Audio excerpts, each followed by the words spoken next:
भिंगारमधील वडार बांधवांचा इतिहास। नमस्कार मित्रांनो, आज मी तुम्हाला भिंगार नावाच्या एका गावातील वडार समाजाची कहाणी सांगणार आहे।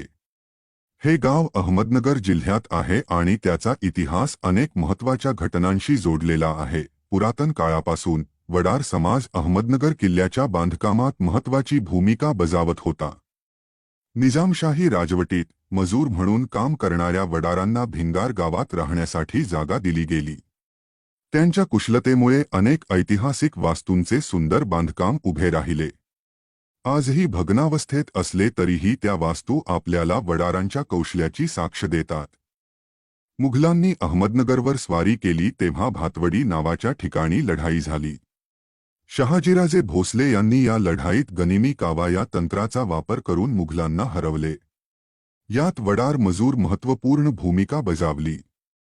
त्यांनी रात्रीतच तलावाचा बांध फोडून मुघल सैन्यावर आक्रमण केले आणि त्यांना पराभूत केले। या लढाईत शहाजीराजांचे बंधू शरीफजी यांचा मृत्यू झाला। त्यांच्या समाधीचे बांधकामही वडार कारागिरांनी केले। शहाजहान याने अहमदनगरमधील अनेक वास्तूंचे चित्र काढून आणि नकाशे बनवून घेतले। त्याला फराहबख्श महल, आजचे फ्याबाग, खूप आवडला आणि त्याच्या प्रेरणेतूनच त्याने ताजमहल बांधला। असे म्हटले जाते की ताजमहाल बांधकामात अहमदनगरमधील वडार कारागीर अग्रस्थानी होते। ब्रिटिश राजवटीतही Ahmednagar railway station, general post office, booth hospital इत्यादी बांधकामे भिंगारमधील वडार बांधवांनी केली। आजही ही बांधकामे सुस्थितीत आहेत आणि त्यांचे सुंदर बांधकाम आजही आपल्याला आकर्षित करते।